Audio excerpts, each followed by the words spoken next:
नमस्कार। फिर से एक बार स्वागत है मेरे चैनल पर। मैं हूं राज। आप देख रहे हैं हाईवे 33। दोस्तों, आज की जो घटना मैं आपको बताने जा रहा हूं, ये घटना हमें भेजे हैं भरत जी। भरत जी का उम्र लगभग 21-22 साल का रहा होगा जब ये इनके साथ ये घटना हुई थी। ये घटना बंगाल में कोलकाता के आसपास में घटी थी। साल था 2001। तो चलते हैं इनकी कहानी में। लेकिन दोस्तों, आपने मेरे चैनल को सब्सक्राइब नहीं किया है या फिर आप मेरे चैनल पर पहली बार जुड़ रहे हैं तो मेरे चैनल को सब्सक्राइब कर लीजिए और साथ में बेल आइकन को दबाना ना भूलिएगा।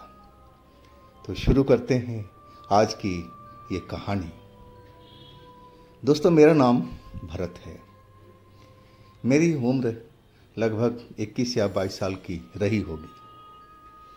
बेसिकली हम लोग यूपी के रहने वाले हैं और हमारे दादाजी इस जगह पर आकर के कोलकाता में बसे हुए थे। वो भंगार का काम करते थे, मतलब कबाड़े का।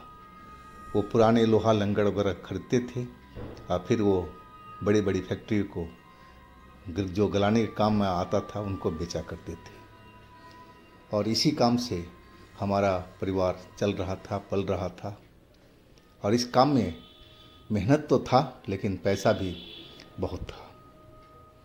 अब हमारा जो दादाजी के बाद में हमारे पिताजी भी इसी काम में जुट गए थे। और इसके बाद हमारे जो बड़े भाई हैं, वो दोनों भाई वो भी पिताजी के साथ में लग चुके थे। लेकिन मैं पढ़ाई तो छोड़ रखा था और कुछ दिन इसी काम में पिताजी के साथ में लगा रहा। लेकिन मेरा मन इस काम में नहीं लग रहा था। मेरा मन कुछ और करने को कह रहा था, लेकिन मुझे कुछ समझ में नहीं आ रहा था कि मैं करूं तो क्या करूं। और इसी बीच मेरा जो संगत साथ था वो कुछ गलत लड़कों के साथ में हो गया। अब जब साथ संगत गलत के साथ में होगा तो गलत ही होना है। मैं उनके साथ में अब नशा पानी की तरफ मुड़ चुका था। मैं दारू का आदी होने लगा था।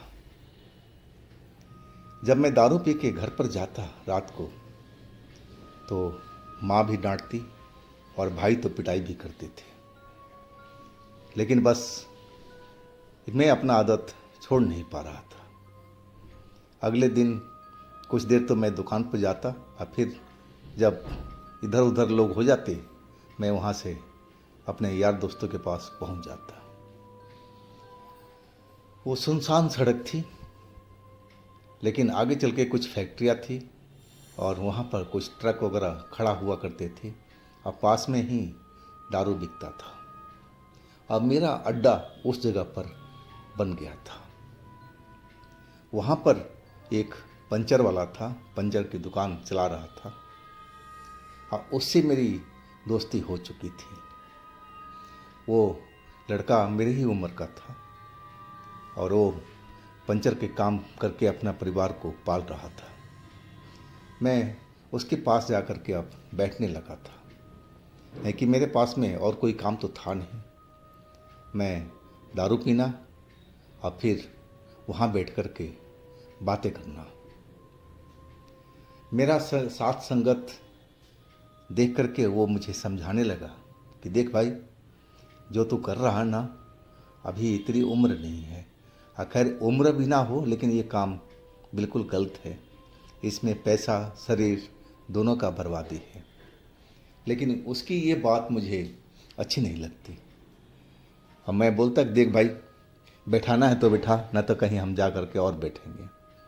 तो इस पर वो कहता है बैठ जा भाई, हम तो तुझे सिखा ही सकते हैं, समझा सकते हैं। अब दारू पीना ना पीना तेरे ऊपर में निर्भर करता है। धीरे धीरे घर वाले मुझसे मुंह मोड़ने लगे। मुझसे कोई सही ढंग से बात नहीं करता। अब बात करे भी क्यों, मैं उनका कोई कहना मानता ही नहीं था। मैं अपनी मर्जी का मालिक हो चुका था। बस रात में घर में जाता था सोने के लिए, लेकिन अब तो घर भी जाने का दिल नहीं करता था।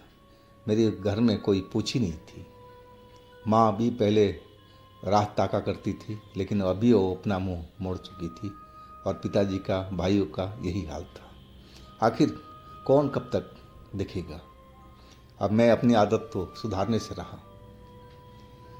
कभी कभी तो मैं उसी पंचर की दुकान पर रात को सो जाता था, और फिर सुबह उठता तो फिर वही दारू के चक्कर में लगा रहता था।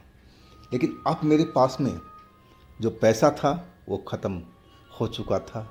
अब कहा जाए तो मेरा जेब बिल्कुल खाली था। पैसे की तंगी आ चुकी थी, तो अब दारू लूँ तो कहाँ से।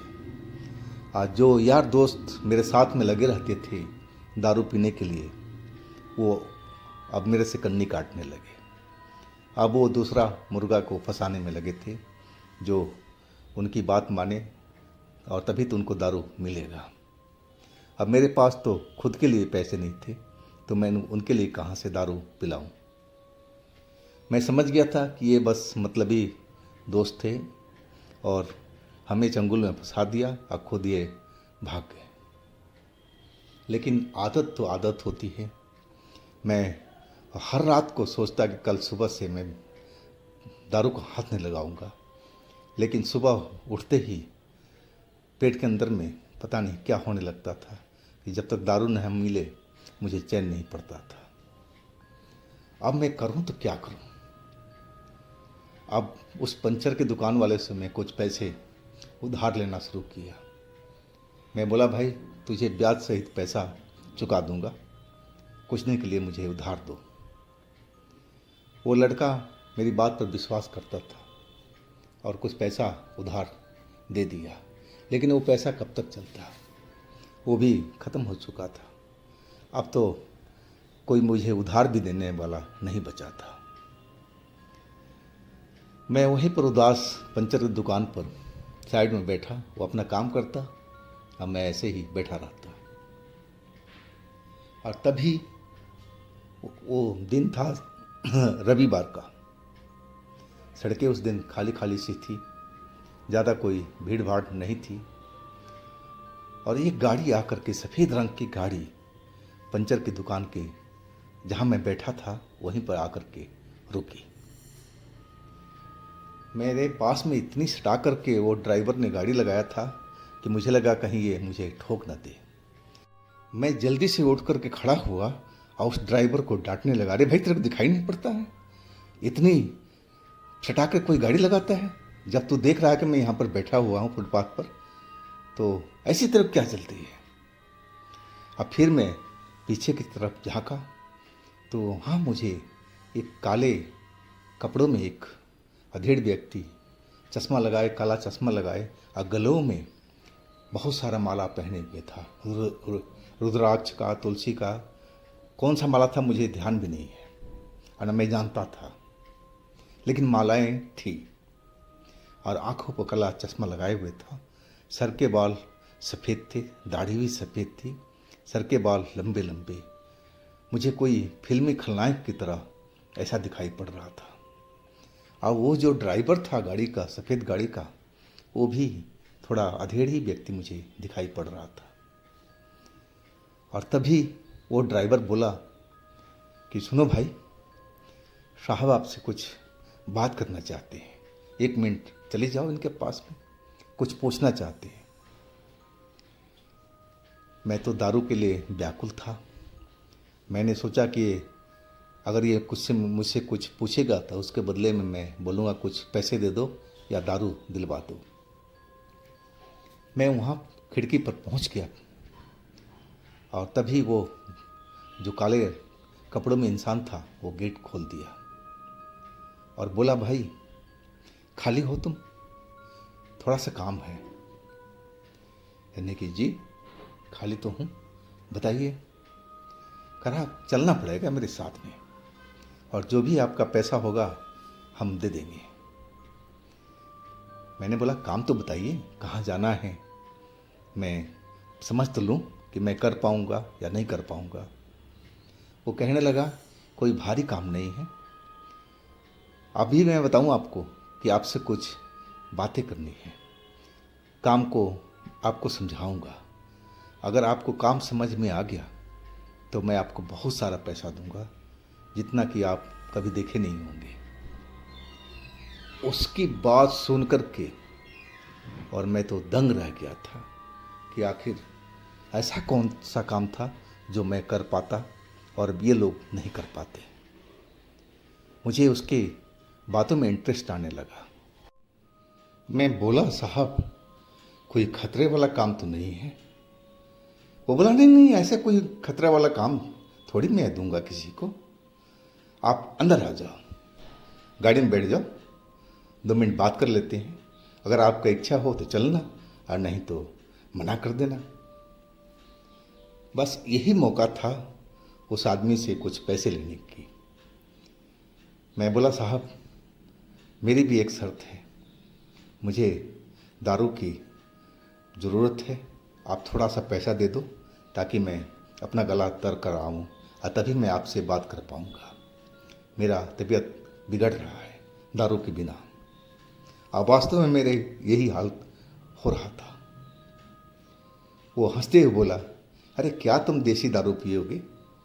आओ गाड़ी में, देखो मेरे पास में विदेशी दारू है, इंग्लिश का। और उसने अपना थैला निकाल करके और बोतल को दिखाया, और बोतल वाकई में कोई विदेशी दारू थी। अब मैं सोचा, कहाँ मैं देसी के चक्कर में पड़ा हूँ, ये तो इंग्लिश पिलाने वाले हैं। चल बेटा, इनके साथ में बैठ लेते हैं। लेकिन मैं जाते जाते उस पंचर वाले को बोला, भाई मैं कुछ काम से जा रहा हूँ, ये गाड़ी वाले लेके जा रहे हैं और ये बोले हैं कि मैं बहुत सारा पैसा देंगे।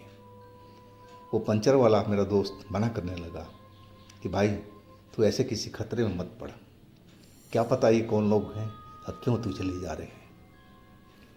मैं कहने लगा कि देख भाई, वो जो काम का डिस्कस कर रहे हैं वो वहाँ जाके करेंगे।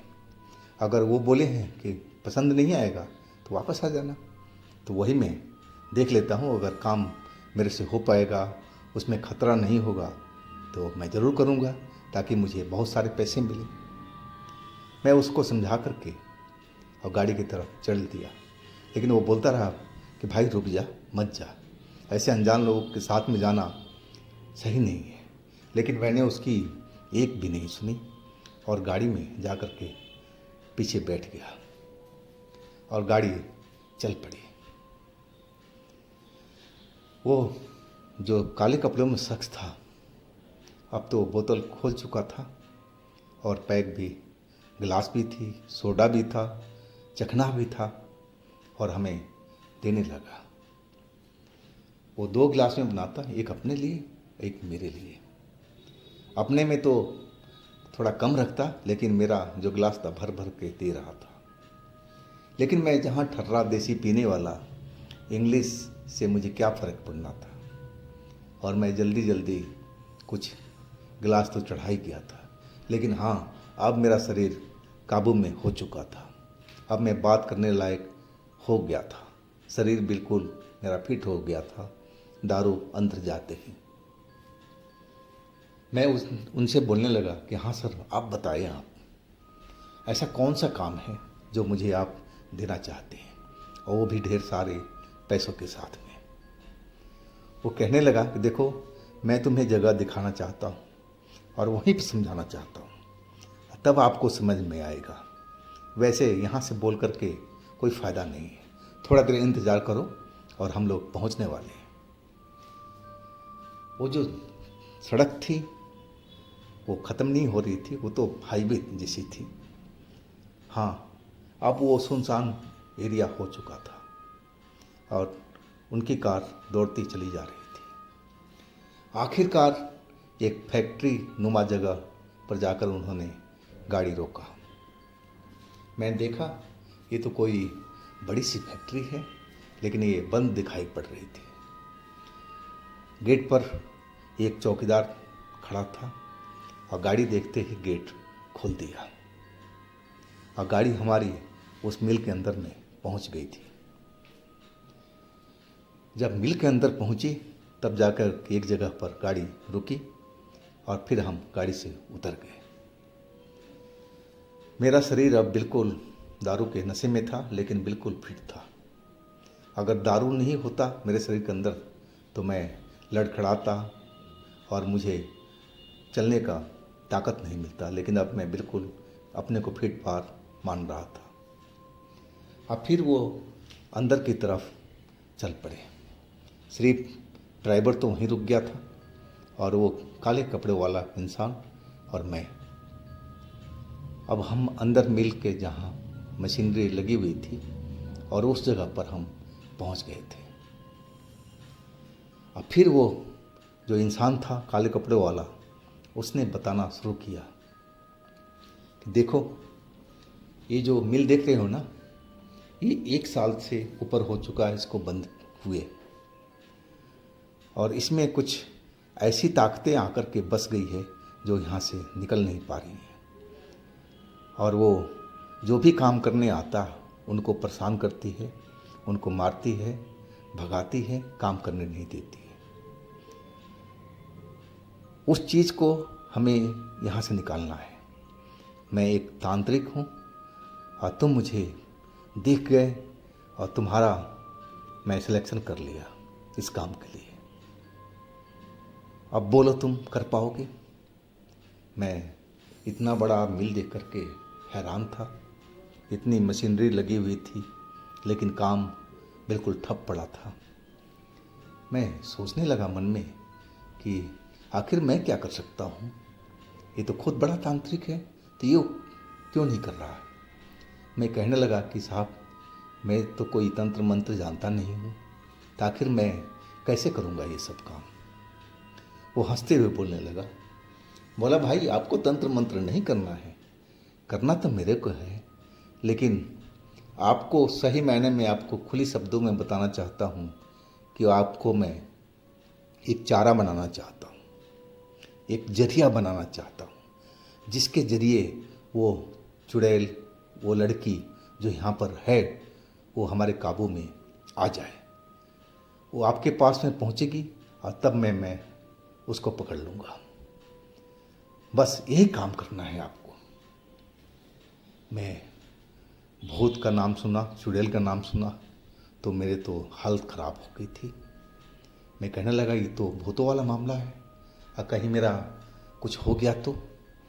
वो कहने लगा कि इसकी गारंटी तो मेरी है, मैं कुछ भी नहीं होने दूंगा, बस मैं जैसा कहूँ वैसा ही आपको करना है, और इसके बदले में मैं बहुत सारा पैसा दूंगा। अब मुझे लालच आ गई थी। अब मुझे लगा कि मैं बहुत सारा पैसा यहाँ से ले जाऊंगा और फिर मेरे तो 12 हो जाएंगे, दारू की कोई कमी नहीं होगी, और हो सकता है कि ज़्यादा पैसा मिले तो मैं अपने घर में दे दूं ताकि मेरी इज्जत होना शुरू हो जाए। मैंने हाँ कर दिया। वो बोला, ठीक है, आप एक बार और सोच लो, एक बार घूम करके देख लो ये जगह। मैं वाकई में इतना लंबा चौड़ा जगह देख करके और थोड़ा भयभीत था। मैं कहने लगा कि आखिर मैं घूम के क्या करूँगा, करना तो आपको है, मैं तो सिर्फ एक जरिया बनूँगा, रक्षा करना आपका काम है, मुझे तो पैसों से मतलब है। क्या मुझे एडवांस मिलेगा ना इस काम का? बोला, हाँ हाँ, एडवांस मैं दूंगा। तो आपने पक्का कर लिया, ये काम करोगे? वो कहने लगा, मैंने बोला, हाँ जी बिल्कुल। बोला, ठीक है। अब फिर वो अपने बैग से एक लाल धागा निकाला और कुछ मंत्र पढ़ा आंखें बंद करके, और फिर मेरे गले में वो डाल दिया। जैसे ही गले में डाला, मेरा शरीर तो 2 मिनट के लिए सुन्न सा हो गया था। लगा कि मेरे शरीर में कोई हलचल नहीं हो रही है, मेरे हाथ पांव बिल्कुल काम नहीं कर रहे हों, मेरी पलकें जो थी वो भी भारी हो चुकी थी। ये कुछ ही देर के लिए हुआ था, अब फिर मेरी जैसे शरीर था वैसे हो चुका था। मैं पूछने लगा, ये क्या था? मेरा तो सारा शरीर ही सुन्न हो चुका था। बोला, हाँ जी, ये तंत्र है, मंत्र है, मैं आपको इसलिए दिया हूँ कि आप अपने वादे से मुकर ना जाओ, और आपको ये काम अब करना ही पड़ेगा। और इसके बदले में मैं आपको एडवांस पैसा दे रहा हूँ। आप फिर वो नोटों की गड्डी निकाल करके, मैं बैग देखा उसका तो नोटों से भरा हुआ था। बोला सारा पैसा ये आपका है, लेकिन अभी मैं थोड़ा बहुत ही दूंगा, और जब काम हो जाएगा तो ये पूरा पूरा पैसा आप ले जाना। अब इतने सारे पैसे दे करके तो मैं दिमाग खराब हो गया। मैं तो पूरा का पूरा ठेका खरीद सकता था इतने पैसों में, और मैं एकदम खुशी से दीवाना हो चुका था। और फिर उसने कुछ गड्डियाँ निकाल के हमें दी। मुझे लगा कि कम से कम 30-40 हज़ार तो ज़रूरी होगा, और उसमें उस ज़माने में पैसे की बहुत ज़्यादा वैल्यू थी। खैर, पैसे की वैल्यू तो हमेशा ही रही है। और फिर हमारा सौदा डील पक्का हो चुका था। फिर वो हमें वो बोतल दिया जिससे हम दारू पिए थे। बोला आप ले जाओ। और फिर हम गाड़ी के पास में आ चुके थे। वो ड्राइवर को बोला कि इनको वहीं पर जा कर के उतारो जहाँ से हमने बिठाया था, और मैं खुद लेने आऊँगा आपको। लेकिन वो रात अमावस्या की रात होगी, और मैं एक दिन पहले ही आपको सूचित करूँगा कि आप तैयार रहना, आप वहीं मिलना। वैसे ना भी मिलोगे तो मैं आपको बुला लूँगा, वो तरीका मुझे आता है। उसकी बात कुछ सुन कर के तो वाकई में मुझे डर लगा था कि कहीं ये लाल धागा का ये जो गले में डाला है, इससे मेरा शरीर कहीं बंद तो नहीं किया है, जब मर्जी चाहे मुझे बुला सकता है। मुझे ऐसा ही लगा था। और फिर हम पैसों का जब बंडल मेरे हाथों में आ गया तो मेरा तो जी एकदम उछल रहा था खुशी से। मैंने बोला कि कुछ पैसे तो इसमें अपने घर वालों को दूंगा ताकि वो भी खुश हो जाए और हमारी इज्जत घर में वापस आ जाए। और यही सोच के हम वो जो भी पैसा था उसी थैले में रखा जिसमें दारू उसने दिया था, और फिर हम चल पड़े थे। हाँ, रास्ते में कई पैग मैं लगा चुका था उस बोतल से। जब हम पहुँचे वहाँ पर तो वो जो हमारा दोस्त था वो तो दुकान बंद कर चुका था क्योंकि रात हो चुकी थी। मैं कुछ जगह पर उतर गया और मैं बोला ड्राइवर से कि आप चले जाइए, मैं अब अपने घर जाऊंगा, और अमावस्या कब है और कब आना है आपको तो मालूम ही होगा। वो ड्राइव करने लगे, नहीं साहब मुझे नहीं मालूम, वो तो तांत्रिक जी ही जानते हैं कि कब आना है नहीं आना है, मुझे इस बारे में कुछ नॉलेज नहीं है। मैं कहने लगा ठीक है, मैं इस चीज़ का ज़रूर पता लगाऊंगा, और मैं अपने घर की तरफ चल पड़ा था। मेरे पास में कम से कम 40,000 से ऊपर का रकम था जैसे मैंने अंदाज़ा लगाया था, और दारू की अभी भी आधी बोतल मेरे पास पड़ी हुई थी। वहाँ से घर करीब 2-2.5 किलोमीटर था। अब मैं दौड़ पड़ा था कहा जाए तो खुशी से। मैं तो इतना जल्दी घर पहुंचना चाहता था और सारा पैसे अपनी माँ को कदमों में डालना चाहता था ताकि माँ खुश हो जाए और घर में मेरी इज्जत वापस आ जाए। और मैं ये सोच लिया था कि ये काम करने के बाद में मैं नशे से दूर हो जाऊंगा, मैं बिल्कुल दारू शराब नहीं पीऊँगा।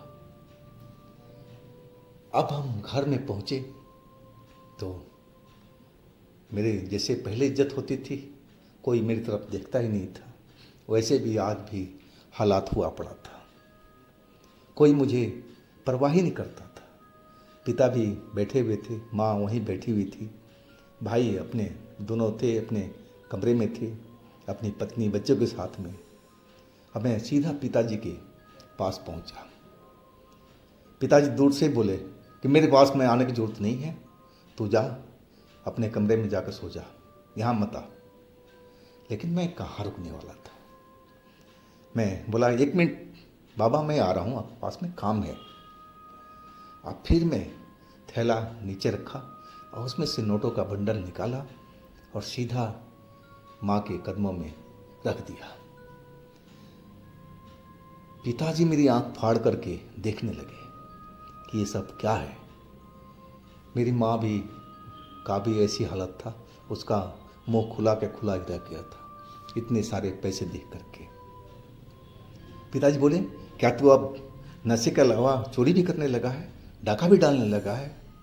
ले जा अपने पैसे, वो हमें नहीं चाहिए पैसे तेरे, ये बुरा काम का पैसा होगा तेरा ये। वो डांटने लगे, भगाने लगे, ले जा पैसा, भाग जा यहाँ से। लेकिन मैं माँ के चरणों का कसम खाने लगा कि नहीं माँ, नहीं पिताजी, ये पैसा हमने कहीं किसी से चुराया नहीं है, ना किसी से छीना है, ये हमारा मेहनत का पैसा है। मैंने एक काम शुरू किया हूँ और काम से मुझे और भी ज़्यादा पैसा मिलने वाला है। आप मेरी बात को विश्वास कीजिए और इसके बाद में मैं नशे से बिल्कुल दूर हो जाऊँगा। मैं माँ की चरणों का कसम खाने लगा। तब जा कर के माँ पिताजी को बोली कि ये जो कह रहा है एक बार इस पर विश्वास तो करो, इसकी कहना तो सुन लो, मान तो लो। बहुत समझाने पर पिताजी माने थे और शोरगुल सुन कर के हमारे जो दोनों भाई थे वो भी उस कमरे में आ गए थे। अब ये पैसा देख कर के वो भी सवालिया निशान नज़र हमारे ऊपर कर लिए थे। तब पिताजी ने उनको बताया कि देखो, ये कोई नया काम स्टार्ट किया है और ये इसकी पहली कमाई है, चलो इसको थोड़ा सा हम टाइम देते हैं, अगर ये सुधर जाएगा तो सुधर जाएगा, नहीं तो जैसा था वैसे ही रहेगा, कोई नहीं इसको पूछेगा। और भाई भी कहने लगे ठीक है, अगर ये सुधर रहा हो तो बहुत अच्छी बात है। और फिर हम उस दिन से घर में मेरी इज्जत स्टार्ट हो गई थी।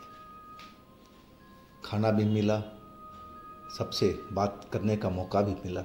वो भाई हमसे पूछने लगे, ऐसा कौन सा तू काम करने जा रहा है जिसमें बहुत सारा पैसे हैं? मैं बोला, भाई काम पूरा हो जाने दो, इसके बाद में मैं बताऊंगा, अभी मैं इसके बारे में आप लोगों से बात नहीं कर सकता। और मैं उस सवाल को टाल गया। करीब 7 दिन के बाद में मैं उसी पंचर वाले की दुकान पर बैठा हुआ था और शाम का करीब 5 बजे का या थोड़ा सा पहले का टाइम रहा होगा। और तभी वो गाड़ी, सफ़ेद गाड़ी आकर के रुकी। वो ड्राइवर वही था, लेकिन पीछे कोई सवारी नहीं थी। वो काले कपड़ों वाला तांत्रिक अब नहीं था। और ड्राइवर मुझे देख कर के आवाज़ लगाने लगा कि बाबू बाबू आ जाओ। मैं पहुंचा उनके पास में। वो ड्राइवर कहने लगा, चलो तांत्रिक जी ने आपको बुलाया है और आज ही रात को ये पूजा करना है। मैंने बोला, क्या आज अमावस्या है? बोले, बाबू मुझे नहीं पता, मैं तो बस गाड़ी चलाता हूँ, इसके बारे में तो तांत्रिक जी ही बता पाएंगे, आप बैठ जाओ। मैंने बोला 2 मिनट मैं आ रहा हूँ। और फिर मैं उसी पंचर वाले के पास में पहुँचा और सारी बात बताया कि देखो, आज मैं एक काम में जा रहा हूँ और हो सकता है कि मैं सुबह में लौटूँ। अगर मैं ना लौटूँ ना तो मेरे घर वालों को बता देना कि मैं अब कभी नहीं आऊँगा। मेरी बात सुनकर के पंचर वाला अब मेरी आँखों की तरफ देखने लगा। बोला, तू कहाँ जा रहा है भाई? मैंने बोला कि मैं आकर के अगर जिंदा बचा रहा तो ज़रूर आकर के तुम्हें बताऊंगा, तुम खुश हो जाओगे उस वक़्त में। अब फिर मैं उसको छोड़ करके गाड़ी में बैठ चुका था। मेरे दिल का धड़कन बढ़ा हुआ था, अंदर से बहुत डर लग रहा था।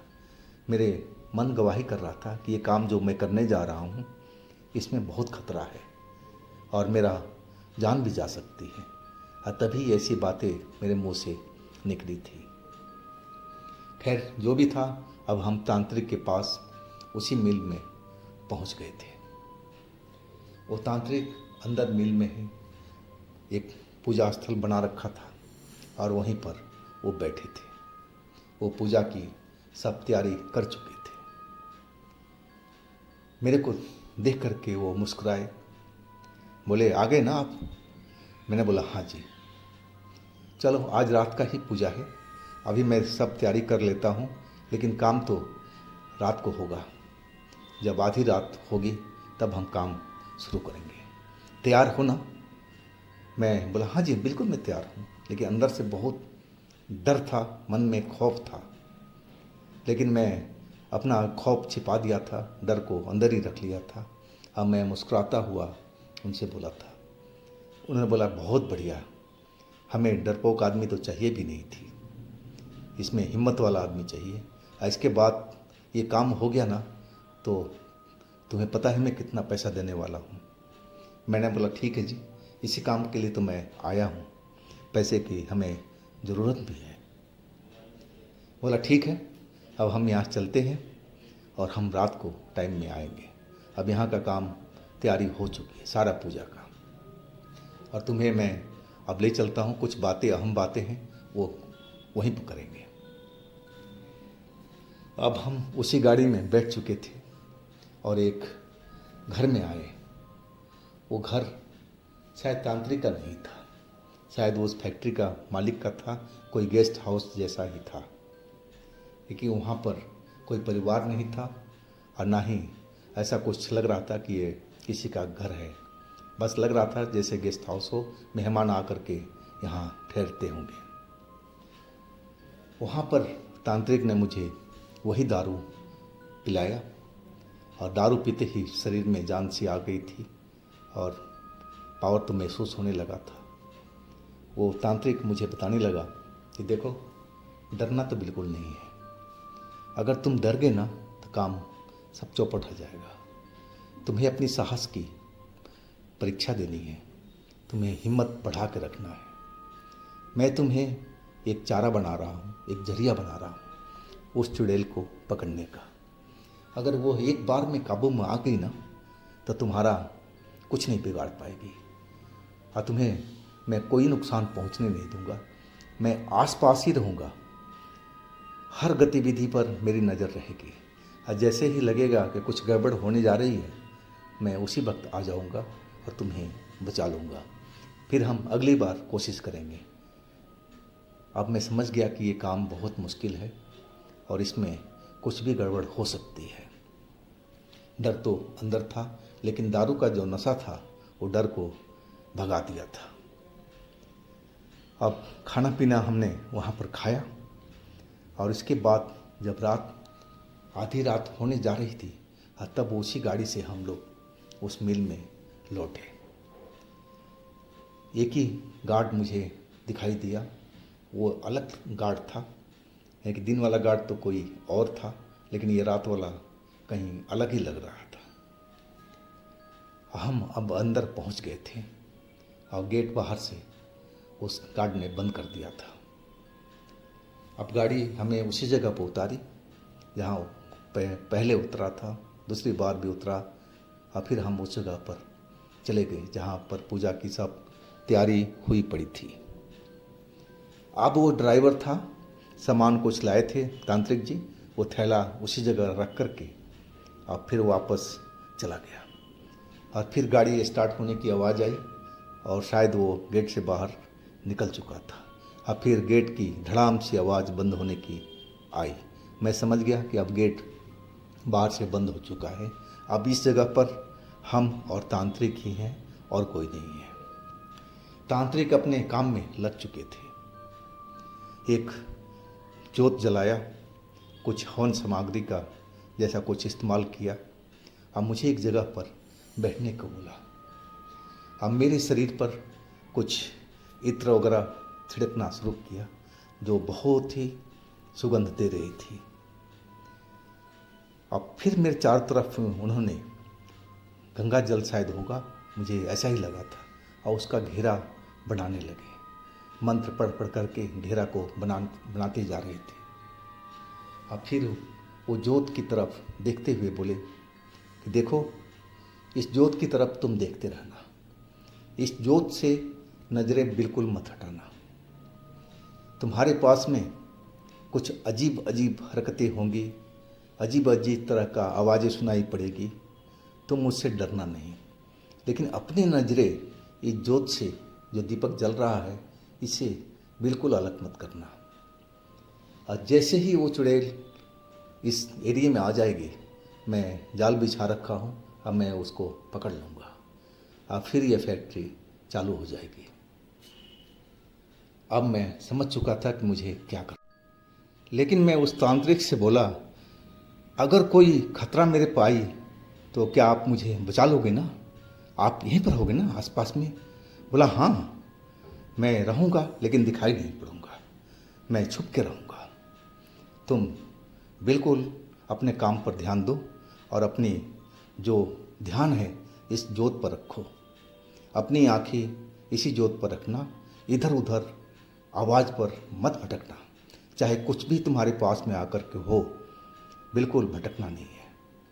हमेशा नज़रें अपनी जोत पर ही रखो। और फिर वो चले गए। जो हमारे कपड़े पे इत्र थे वो बहुत ही तेज सुगंध वाले थे और मेरे नाक में वो भी चढ़ रहे थे। एक अलग सा ही उसका नशा मेरे शरीर में महसूस हो रहा था। वैसे में मैंने कुछ पिया हुआ था, जो दारू तांत्रिक ने दिया था, उसका अलग ही नशा था और ये सेंट का खुशबू का नशा ही कुछ अलग मेरे को महसूस हो रहा था। मैं अपना ध्यान उस दीपक पर लगा दिया था, जो तेज रोशनी जल रहा था, उसमें लो लंबी निकल रही थी। अब मैं उसी तरफ अपना देखे जा रहा था। करीब करीब आधा घंटा बीत चुका था, लेकिन कोई शोरगुल नहीं, ना कोई किसी तरह का हरकत वहाँ पर सुनाई पड़ा। बिल्कुल शांत माहौल था। मुझे लगने लगा कि अरे यहाँ तो कुछ भी नहीं होना, शायद ये तांत्रिक ऐसे ही कोई खेल खेल रहा है, कोई ड्रामा कर रहा है। आज की साइंस के युग में कहीं भूत प्रेत होते हैं क्या? अरे हम लोग तो ऐसे ही भूत के नाम से डर जाते हैं। लोगों ने ऐसे ही हवा बना रखा है, लेकिन वास्तव में ऐसा कुछ होता नहीं होगा। ये तांत्रिक लोग तो ऐसे ही लोगों को मूर्ख बनाया करते हैं। मेरे मन में इसी तरह का सब ख्याल चल रहा था। और तभी एक आवाज़ ने मेरी ध्यान बांटने लगी। लेकिन मैं उस तांत्रिक ने बोला था कि चाहे कुछ भी हो जाए, अपनी नज़रें दीपक के लौ पर ही रखना। और वो आवाज़ थी जैसे कोई बड़ी भारी चीज़ आसपास में गिरी हो। धड़ाम से आवाज़ सुनाई पड़ी थी। और इसके बाद कुछ देर तक शांति रही। और फिर लगा कि जैसे कोई पाजेब पहना हो और वो चल करके आ रहा हो। उसकी चलने की छम छम घुंघरू की आवाज़ें सुनाई पड़ने लगी और वो आवाज़ हर पल मेरे नज़दीक होती जा रही थी। और जितनी नज़दीक होती जा रही थी, मेरा दिल धड़क रहा था तेज से। मेरा मन डरने लगा था कि कहीं तांत्रिक ने जो बोला था ये बात सत्य तो नहीं है, ये चुड़ैल ही है जो हमारे नज़दीक आ रही है। अब मैं अपनी नज़रें उसी पर लगाए हुए था, जोत पर, लेकिन दिल अंदर से घबराया हुआ था, मन डरा हुआ था। मैं बिल्कुल अब जोत पर अपना ध्यान फोकस कर रखा था। मैं उसी की तरफ देखे जा रहा था और वो पाजेब की आवाज़ बिल्कुल अब मेरे पास में आकर के रुक गई। और फिर हंसी सुनाई पड़ी। वो हंसी की आवाज़ बहुत ही मीठी थी, जैसे लग रहा था कि कहीं पास में आकर के कुछ वाद्य यंत्र बजे हो और सुरीला आवाज़ निकला हो उनमें से। ऐसे ही मुझे महसूस हुआ था। और वो हंसी बढ़ती जा रही थी और अचानक हंसी रुकी और वो मेरे को बोलने लगी। बहुत ही मीठी आवाज़ थी। वो कहने लगी, अरे लड़के, तुम कहाँ इस पाखंड में पड़े हो? तुम मेरे पास में आओ, मैं तुम्हें स्वर्ग दिखाती हूँ, स्वर्ग का आनंद लो। कहाँ तुम इस पूजा पाठ में पड़े हो? वो तांत्रिक तो ऐसे ही है, वो तो बहुत बार कोशिश कर लिया है, लेकिन उससे कुछ नहीं होगा। मैं उसकी पकड़ में कभी नहीं आऊँगी। लेकिन तुम तो जवान हो, खूबसूरत हो और कुंवारे हो, मैं तुम्हें मालामाल कर दूंगी। तांत्रिक से ज़्यादा पैसे मैं तुम्हें दूंगी, बहुत धन दौलत दूंगी।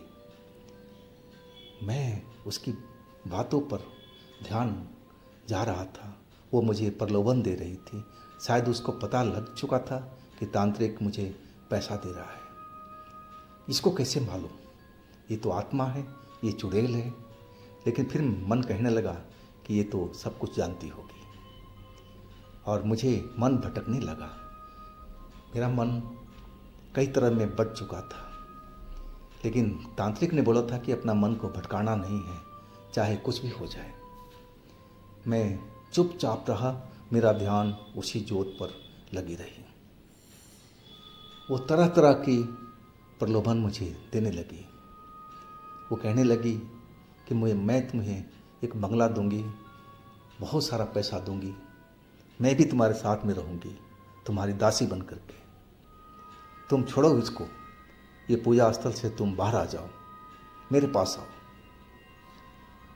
मन डोल रहा था, लेकिन मैं बिल्कुल सतर्क हो गया कि मन डोलना नहीं चाहिए। मुझे इसी दीपक पर ध्यान केंद्रित रखना है, नहीं तो मेरे साथ में कुछ भी हो सकता है। मैं कुछ नहीं बोल रहा था, बस उसकी बातें सुनता जा रहा था। अब फिर उसकी जो आवाज़ थी शांत हो गई। अब फिर एक अजीब सी आवाज़ वहाँ पर गूंजने लगी थी, जैसे कोई राक्षस वहाँ पर आ खड़ा हुआ हो, और उसकी हंसी जो थी बहुत ही भयानक थी। वो डरावनी आवाज़ में मुझे चेताने लगा, अरे ओ लड़के, यहाँ से तू भाग जा। कब तक इस घेरे में रहेगा? कभी तो बाहर निकलेगा, कभी तेरा तंद्रा टूटेगी। अब मैं उसी वक्त तुझे मार दूंगा। अभी भी तेरे पास वक्त है, तू इस जगह से दूर भाग जा, मैं तुम्हें छोड़ दूंगा। मैं तुमसे वादा करता हूँ, तुम यहाँ से भाग जाओ। मेरा मन तो एकदम डर चुका था, खौफ में आ चुका था। क्या ये जो कह रहा है सही कह रहा है? अगर तांत्रिक कहीं असफल हो गया तो मेरा क्या होगा? मेरा तो ये लोग मेरा जान ही ख़त्म कर देंगे, मैं तो बच ही नहीं पाऊँगा। हाँ, मेरा मन डोलने लगा था। मेरा मन कर रहा था कि वाकई में इस जगह से उठ कर के भाग जाऊँ। और तभी फिर तांत्रिक की कही हुई बात याद आ गई। वो बोला था कि चाहे कुछ भी हो जाए, हिलना नहीं है, ज्योत पर नज़र टिकाए रखना है। अब फिर मैं अपनी नज़रें उसी पर फोकस किया, और मैं कान में सुन रहा था, लेकिन अब अंदर नहीं ले रहा था। वो राक्षस बिल्कुल शांत हो चुका था। अब मेरे आसपास में लगा कि जैसे गिदड़ आगे हों, कुत्ते आगे हों, अब बहुत सारा एक झुंड में हो, और वो तेज़ तेज़ आवाज़ में भौंकने चिल्लाने लगे थे। ऐसे लग रहा था जैसे मेरे पीछे खड़े हों और मुझे वो फाड़ डालेंगे। बिल्कुल पास में मेरी आवाज़ सुनाई पड़ रही थी उनकी। मैं बिल्कुल अब डर चुका था, खौफ में दोबारा से हो चुका था। मुझे लगने लगा कि कहीं तांत्रिक बचाने नहीं आए तो मेरा क्या होगा। मैं क्या यहाँ से भाग जाऊँ, अपनी जान बचाऊँ? लेकिन नहीं। उसी वक्त में एक आवाज़ गूंजी, तेज आवाज़। वो थी लड़की की आवाज़, जो पहले मुझे सुनाई पड़ी थी। वो दर्द भरी आवाज़ थी उसकी। अब फिर तेज आवाज़ में चीखी, अरे छोड़ो मुझे, छोड़ो मुझे, मुझे मत पकड़ो। तुम्हें जो चाहिए मैं तुम्हें दूंगी, लेकिन मुझे तुम छोड़ दो, मुझे छोड़ दो। वो चिल्ला रही थी, दर्द में थी, व्याकुल थी। लेकिन मैं अपनी नज़रें दीपक पर ही लगाए रखा। मैं समझ गया उस तांत्रिक ने उस चुड़ैल को पकड़ लिया है, और वो आवाज़ें तेज होती जा रही थी। तांत्रिक उसको डांट रहा था कि बस तुम्हारा कहानी ख़त्म। तुमने 1 साल तक सभी को परेशान करके रखा है, इस मिल को तुमने चलने नहीं दिया। बहुत पैसों का नुकसान हो चुका है इस मालिक का। अगर तुम प्रेम से चली जाती तो आज ये दिन तुम्हें देखना नहीं पड़ता। लेकिन अब तुम्हें ऐसी जगह रखूँगा कि कभी बाहर नहीं निकल पाओगे, हमेशा के लिए एक कब्र में बंद हो जाओगी। अब फिर वो आवाज़ शांत हो चुका था। उस तांत्रिक ने उसको कैद कर लिया था। अब कुछ मिनट तो मुझे बहुत कपकपी डर लग रहा था कि अब क्या होगा, अब क्या होगा। क्या मैं अब सारा रात यहीं बैठा रहूँगा? लेकिन तांत्रिक का जो हिदायत था उसको मैं मान रहा था। आखिरकार कुछ देर के बाद में तांत्रिक ने आवाज़ लगाई, आप उठ सकते हो उस जगह से। हमारा काम संपन्न हुआ। अब फिर तो जैसे मेरी जान में जान आई थी। मैं उस जगह से जल्दी से उठा और सीधा बाहर की तरफ भागा। बाहर खुले में जाकर के लंबी लंबी सांस लेने लगा था। अब वो जो तांत्रिक था वो करीब 10 मिनट के बाहर निकला था। अब उसके हाथ में कुछ सामान था, लाल कपड़ों में बंधा हुआ था। अब मैं समझ गया कि इन्हीं लाल कपड़ों के बीच में उस चुड़ैल की आत्मा है जिसने वो कैद कर रखा है। मुझे ऐसा ही लगा था। वो तांत्रिक बिल्कुल अभी भी शांत था जब हमारे पास पहुंचा। अब फिर उसने ज़ोर से आवाज़ लगाई, ड्राइवर अंदर आ जाओ। और गेट खुला, गाड़ी अंदर आ चुकी थी। अब फिर वो ड्राइवर को बोला, देखो इस लड़के को उसी जगह पर छोड़ के आ जाओ और हो सके तो इसको घर पर ले जाओ और घर पर छोड़ करके वापस आ जाओ। और हाँ लड़के, तुम्हारा पैसा गाड़ी में ही रखा हुआ है और तुम उसको देख लो, बैग में पड़ा हुआ है।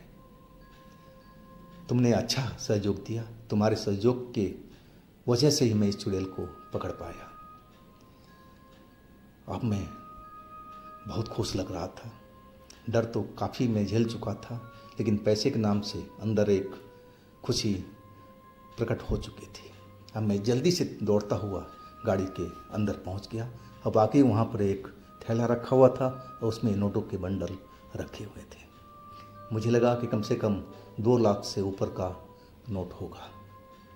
अब फिर वो ड्राइवर तेज़ गति से गाड़ी बाहर निकाल दिया और करीब 3 बजे तक हम लोग अपने घर पहुंच गए थे। ड्राइवर मुझे दरवाजे पर छोड़ करके और खड़ा रहा, बोला आप घर के अंदर जाओ और फिर मैं जाऊंगा। मैं दरवाज़ा पीटा, मेरी माँ ने आकर के दरवाज़ा खोला। बोला इस वक्त तू आ रहा है? तू तो बोल रहा है कि मैं सुधर जाऊंगा, लेकिन माँ अंदर तो आने दो, अंदर आने दो माँ मुझे, मैं अंदर आके बताता हूँ ना। और जैसे ही हम अंदर आए, ड्राइवर वहाँ से चल पड़ा था। अब फिर मैं वो बैग उसी कमरे में ले आया था जहाँ मेरे पिताजी लेटे हुए थे और सारा पैसा ले आकर के उनके आगे रख दिया था।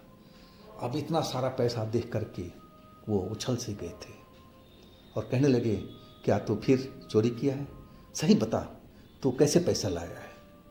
और तब जाके मैंने सारी बात बताया पिताजी से, माँ से। और थोड़ी देर में वो हमारे दोनों भाई भी जो थे आवाज़ सुन करके आ चुके थे। सारा किस्सा कहानी मैं बता चुका था। अब मेरे पिताजी की आंखों में आंसू मैंने देखा था। वो कहने लगा, रे पगले, मैं तुझे दिल से चाहता हूँ। हम तो तेरे पर इसलिए मुंह फेरे हुए थे कि ताकि तू सुधर जाए। तू तो बहुत मेरा प्यारा बेटा है। सबकी आंखों में आंसू आ चुका था उस वक़्त में। और मुझे भी लगा कि मैंने नशा को बिल्कुल करना नहीं चाहिए था। अगर इस काम में मेरी जान भी जा सकती थी। मैंने बहुत बड़ा एक रिस्क लिया था जो मुझे नहीं करना चाहिए था, लेकिन पैसे की ज़रूरत ने मुझे ये सब काम करने पर मजबूर कर दिया था। चलो जो भी हुआ अच्छा हुआ, लेकिन उसके बाद से कभी मैंने उस तांत्रिक को अपने पास देखा नहीं, ना वो ड्राइवर भी कभी आया, ना भी कभी मैं उस जगह पर गया। तो दोस्तों, ये थी आज की कहानी। अगर आप के पास में कोई ऐसी कहानी है तो आप मुझे इंस्टाग्राम पर या मेरे व्हाट्सएप नंबर पर शेयर कर सकते हैं। और दोस्तों, मेरे दूसरे चैनल पर भी जाइए, उनमें भी अच्छी अच्छी कहानियाँ भरी हुई हैं जो बेहद आपको पसंद आएगी। उन कहानियों का भी आप मज़ा लीजिए, आनंद लीजिए और उस चैनल को भी सब्सक्राइब कीजिए। चैनल का लिंक मैं नीचे डिस्क्रिप्शन बॉक्स में दे रखा हूँ। आप मेरे इस चैनल को भी लाइक कीजिए, सब्सक्राइब कीजिए, शेयर कीजिए। फिर हम मिलते हैं अगले दिन एक नई घटना, एक नई कहानी के साथ में। आप लोग अपना बहुत ही ख्याल रखिएगा। नमस्कार।